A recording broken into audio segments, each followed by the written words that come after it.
Let's bring in our panel to discuss this.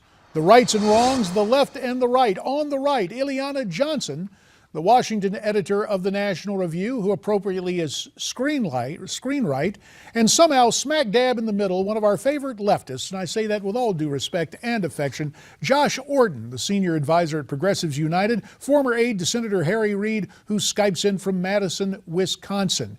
Josh, understand that the monarch in Saudi Arabia passed away, but wouldn't it have been better for the president to be in Poland today than in Saudi Arabia?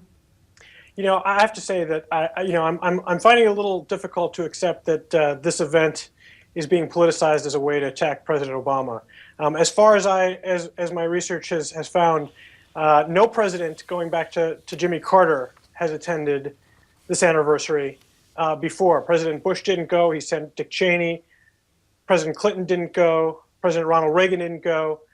And I think President Obama was actually scheduled to be in India throughout this event anyway. So look, it's a solemn anniversary. This is a very personal discussion for me. I just don't think this should be politicized this way. Is it politicizing, though, Eliana, to talk about priorities, especially in the wake of the president's no-show in Paris, and in fact to have Valerie Jarrett and others denigrate that as a, quote, parade in the wake of the terror attacks there? Right. I think asking the question, should the president go and should other presidents have gone, as Josh pointed out, there's certainly the matter of historical precedent isn't politicizing. And with this president in particular, there are other factors to take into account. There's a history of absence at events of great importance. You mentioned the Paris March of Solidarity, at which the world leaders of other countries went, and Margaret Thatcher's funeral. And I would add in particular with this event, this is a time of America's strained relationship with Israel. And I think going to this event would have sent the signal that whatever's happening in America's relationship with Israel, the U.S. and President Obama acknowledges the great importance of the liberation of Auschwitz. And well, to be fair, I think it's somewhat condescending to say that the state of Israel would somehow feel gratified by some gesture of symbolism when what they're looking for is a much larger discussion. I said at all, but I think it would have great meaning for the West at large and for the Jewish community in the U.S. for the president to make that show of solidarity.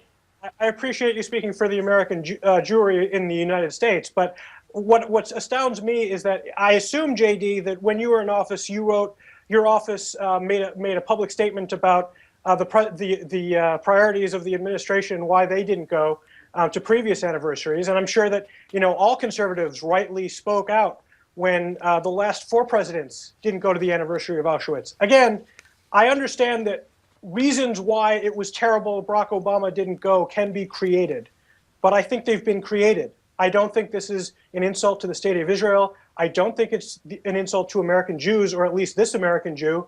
I think that this is a politicization of a very solemn event. Is it always a politicization to ask about priorities? You had the absence in Paris. You have more concern about the Saudi kingdom. I don't know whether it's always perhaps is a case to be made for that. At any rate, we are short in this particular segment of time.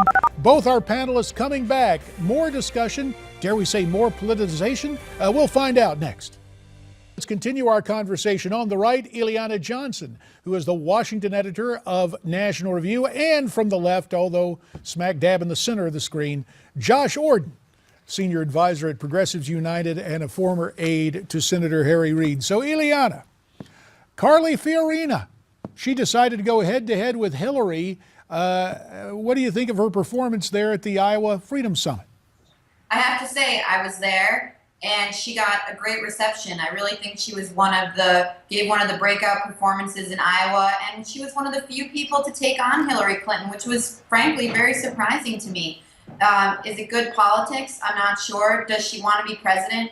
Absolutely. And I think you can count on her launching a campaign at some point in the next several months. Well, I will tell you, as a guy who has run for political office and won more often than finishing second, the idea of moving ahead to the people on the other side of the aisle is probably not a bad notion. Josh, I know that this is kind of sound and fury from the right for you, but as you evaluate this just in terms of craftsmanship, what's your take on Carly and what she had to say in Iowa? Sure. Well, I'm actually heartened to see that the GOP embrace and be enthusiastic about a potential female candidate for president. I think we can agree on that. But I do think that this road is fraught with landmines for Carly Fiorina.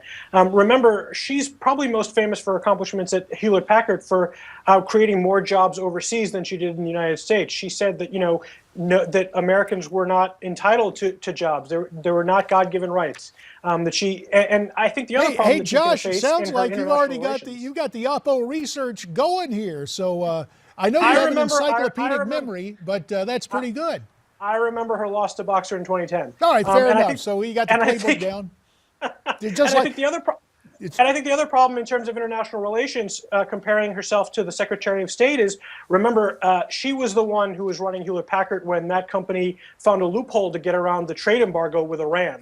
Well, so, it's interesting you mentioned foreign policy because it seems Carly had a two-word message, remember Benghazi. Take a listen to this. And unlike Hillary Clinton, I know what difference it makes that our American ambassador and 3 other brave Americans were killed in a deliberate terrorist attack on the anniversary of 9/11 in Libya. Back here. And apparently, Let's bring it back here because we got less than a minute and a half here. Eliana, I know Josh didn't like that, but I mean, she really draws the distinction. I'm happy for her to be in. Well, let me get Eliana's take, then Josh will let you finish up. Go ahead, Eliana. Sure. Yeah, I think it was smart politics for her to take Hillary on directly, which, as I mentioned, none of the other candidates did. But Josh is right. Her record at Hewlett-Packard is going to be very rich for opposition research groups.